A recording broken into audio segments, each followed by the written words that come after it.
Yes बच्चों, तो हम बेसिक पार्ट्स के अंतर्गत इंडेफिनेट इंटीग्रल का हम पार्ट नंबर सेकंड डिस्कस करते हैं बच्चों, जिसके अंदर हम कुछ एक बेसिक फंक्शन है थे जिसका हम डेरिवेटिव डिफरेंशिएशन करके आए थे पीछे। जस्ट उसका एंटी डेरिवेटिव करके उसका इंटीग्रेशन फाइंड आउट करेंगे बच्चों। तो देखो मैं इसमें एक टेबल ड्रॉ कर लेता हूँ, बिल्कुल ईजी सा पैटर्न चलेगा आपका। एक तरफ मैं राइट कर देता हूँ सीरियल नंबर, एक तरफ मैं राइट कर देता हूँ मेरा कोई भी फंक्शन एफ एक्स, और एक तरफ मैं integration of F x D x, क्या क्या बनेगा वो सारे राइट करूँगा बच्चों।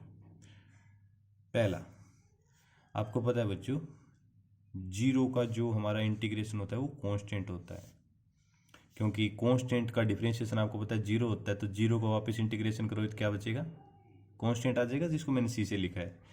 सीरियल नंबर 2, अगला जो पार्ट मैं करता हूँ ई ऑफ एक्स। मुझे बताओ बच्चों, ई एक्स का डिफरेंशिएशन क्या होता था, ई ऑफ एक्स होता था ना, तो जस्ट उसका इंटीग्रेशन भी क्या होगा मेरा, ई एक्स और प्लस में सी यूज करूंगा। सी यूज क्यों करूंगा आपको पता है बच्चों, क्योंकि ई एक्स प्लस टू का जो डिफरेंशिएशन है वो भी एक्स होता है, ई एक्स प्लस थ्री का डिफरेंशिएशन ई एक्स होता है। तो वापस ई एक्स का करने पे ई एक्स प्लस टू कैसे आएगा, जब आप प्लस सी लिखोगे, सी की वैल्यू उसके लिए 2 हो जाएगी। अंडरस्टैंड। थर्ड वाला जो पार्ट है मैं लेता हूँ 1/x। तो आपको पता है बच्चों 1/x किसका वहां पे डिफरेंशिएशन होता था, log x का, ln x का होता था कि नहीं होता था। तो 1/x का इंटीग्रेशन करोगे तो ln और इसका मॉडुलस x प्लस सी। मॉडुलस लगाना जरूरी है बच्चों, क्योंकि log है वो नेगेटिव में डिफाइन नहीं होता। ln का मतलब जानते हो, एक तो होता है बच्चों log और एक होता है ln।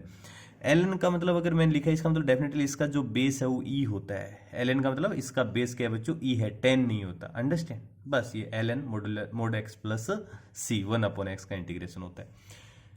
अगला मैं डिस्कस करता हूँ बच्चों x to the power n. तो इसका हमेशा आपको ध्यान रखना है, s to the power n plus one divided by n plus one, और प्लस में सी होता है। और हमेशा ध्यान रखना एन की वैल्यू क्या नहीं होना चाहिए, -1 नहीं होना चाहिए, क्योंकि अगर -1 हो गया तो फिर अनडिफाइंड बन जाता है बच्चों। Clear, okay. इसके बाद फिफ्थ वाला साइन एक्स। साइन एक्स मुझे बता सकते हो बच्चों किसका डिप्रेशिएशन साइन एक्स होता था, कोस एक्स का डिप्रेशिएशन माइनस साइन एक्स होता था। तो माइनस को आगे भेज दो तो माइनस कोस एक्स का डिप्रेशिएशन साइन एक्स होगा। तो बताओ साइन एक्स का इंटीग्रेशन क्या होगा बच्चों, माइनस कोस एक्स प्लस सी होगा। क्या होगा, माइनस कोस एक्स प्लस सी होगा। ये हमारा हो गया साइन एक्स का। सेम टू सेम आपको पता होगा बच्चों, कोस एक्स का बता सकते हो मुझे बताओ कोस एक्स का डिफरेंशिएशन क्या होता था, साइन एक्स होता था। क्या कोस एक्स का डिफरेंशिएशन क्या होता था, साइन एक्स। तो बताओ साइन एक्स का माइनस कोस एक्स का होता था बच्चों माइनस साइन एक्स। क्या होता था, कोस एक्स का माइनस साइन एक्स। तो मुझे बता सकते हो कोस एक्स का माइनस साइन एक्स होता था। तो यहाँ पे आपका इसका बन जाएगा sine x plus c. Cos x का इंटीग्रेशन क्या बन जाएगा, साइन एक्स प्लस का सी बन जाएगा। क्लियर। अगला आपने जानता हो ट्रिग्नोमेट्रिक फंक्शन, आपने सेक स्क्वायर एक्स का पढ़ा था बच्चों। सेवंथ वाला पार्ट में ले लेता हूं। सेक स्क्वायर एक्स किसका होता था, 10x का होता था डिप्रेशिएशन सेक स्क्वायर एक्स। तो बताओ सेक स्क्वायर वापस इंटीग्रेशन करो तो क्या बचेगा, 10x प्लस सी आ जाएगा। इसी तरह से आपने एट्थ वाला कोसेक स्क्वायर एक्स पढ़ा था बच्चों। मुझे बता सकते हो बच्चों कोसेक स्क्वायर, कोट एक्स का होता था माइनस कोसेक स्क्वायर एक्स। तो कोसेक स्क्वायर एक्स का वापस करोगे तो वो माइनस इधर भेज दो, तो माइनस कोट एक्स प्लस सी। क्या पुट कर दोगे बच्चों, माइनस का कोट एक्स प्लस का सी बना दोगे। सेक एक्स का डिप्रेशिएशन क्या होता था मुझे बताओ, सेक एक्स का होता था सेक एक्स इंटू 10x होता था ना। तो मुझे बताओ सेक एक्स इंटू 10x अगर मैं वापस इंटीग्रेट करूं तो क्या आएगा मेरा, ये आ जाएगा सेक ऑफ एक्स प्लस सी आ जाएगा बच्चों। अंडरस्टैंड। इसी तरह से आप जानते थे minus cosec x into cot x किसका होता था बच्चों, कोसेक एक्स का होता था। तो अगर मैं आपसे बोलूं कि cosec x into cot x का डिप्रेशिएशन क्या होगा, तो ये माइनस का कोसेक एक्स प्लस का सी बन जाएगा।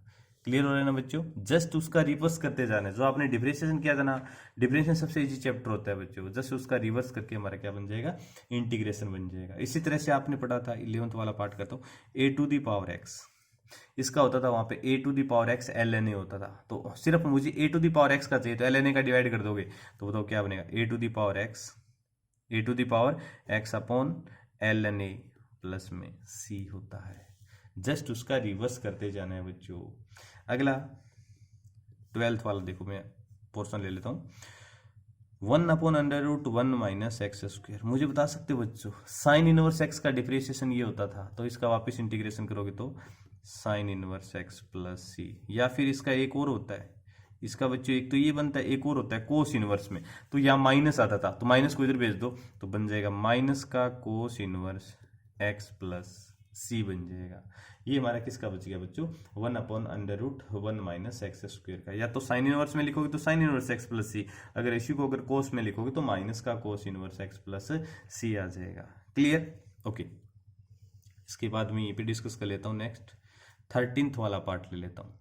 मेरा 1/1 प्लस एक्स स्क्वायर, मुझे बताओ किसका डिफरेंशिएशन टेन इनवर्स का ये होता था, तो इसका क्या बन जाएगा बच्चों, टेन इनवर्स एक्स प्लस सी। अगर इसमें माइनस लगा दो कि -1/1 प्लस, वो मेरा कोट इनवर्स का होता था, तो इसको माइनस आगे शिफ्ट करूंगा तो इसका कोट में लिखोगे तो क्या बन जाएगा बताओ, minus cot inverse x plus c बन जाएगा। इसी तरह से 1/(x (x² -1), ये किसका होता था बच्चों, सेक इनवर्स एक्स का, तो इसका इंटीग्रेशन बनेगा sec inverse x plus c. और अगर इसी को आप कोसेक में लिखोगे, माइनस होता था ना, होता तो माइनस का cosec inverse x plus c बन जाएगा। क्लियर हो रहा है ना बच्चों। और आप जानते हो बच्चों क्या कि कांस्टेंट x का डिफरेंशिएशन क्या आता था, 1 आता था। जैसे 2x का 2 होता था, 3x का डिफरेंशिएशन 3 होता था। तो कोई भी अगर कांस्टेंट है उसका इंटीग्रेशन करूँ तो मेरा बनेगा x प्लस सी। अगर विद रेस्पेक्ट टू x है डिफरेंशिएट तो x प्लस सी, अगर वो विद रेस्पेक्ट टू y हो रहा है डिफरेंशिएशन तो y प्लस सी। जिसके रेस्पेक्ट में होगा ना वही हमारा वेरिएबल आ जाएगा। तो कांस्टेंट का मैं क्या लिख सकता हूँ, x प्लस सी सॉरी के एक्स प्लस सी बन जाएगा। क्लियर हो रहा है ना बच्चों। तो ये जो हमारा सेकंड वाला पार्ट मैंने डिस्कस किया है, integral of some basic functions. दोबारा टेबल को एक बार रिवाइज कर देता हूँ। जीरो का हमेशा इंटीग्रेशन कांस्टेंट होता है, e की पावर x का e की power x plus c, 1/x का ln modulus x plus c, x to the power n का x to the power n plus 1/n plus 1 plus c, sine x का होता है minus cos x plus c, cos x का होता है sine x plus c, sec square x का होता है tan x plus c, cosec square x का minus cot x plus c, sec x tan x का sec x plus c, cosec x cot x का minus cosec x plus c, a to the power x का होता है a to the power x upon ln a plus c, 1/√1 minus x square का होता है sine inverse x plus c, या फिर minus of cos inverse x plus c. 1/1 plus x square का होता है बच्चों tan inverse x plus c, या फिर minus of cot inverse x plus c. 1/मॉडुलस x √x² माइनस 1 का होता है sec inverse x plus c, या बोल सकते हो minus of cosec inverse x plus c. और कोई भी अगर कांस्टेंट फंक्शन है तो उसका होता है बच्चों के एक्स प्लस सी। अगर वो विद रेस्पेक्ट टू x के अंदर हो रहा है इंटीग्रल तो उसका k x plus c, with respect to y हो रहा है तो के वाई प्लस सी। लेकिन आपके जो क्वेश्चन है वो x के रेस्पेक्ट में आएगा तो के एक्स प्लस सी। क्लियर बच्चों, ये हमारा सेकंड पार्ट इस वीडियो में हमने डिस्कस कर लिया है। ओके, और अगर वीडियो आपको अच्छा लगे तो प्लीज़ शेयर और सब्सक्राइब जरूर कर दीजिए बच्चों चैनल्स को। क्लियर, और मैं आपको आपका जो भी इसमें जितने भी चैप्टर्स हैं टोटल वीडियो जिसमें अपलोड करने की कोशिश करूंगा। इसके बाद बेसिक्स पार्ट्स के अंदर हम थर्ड वाला पार्ट लेंगे बच्चों, अलजेब्रा ऑफ इंटीग्रेशन। उसको हम नेक्स्ट वीडियो में डिस्कस करेंगे। Okay, welcome dear, thank you.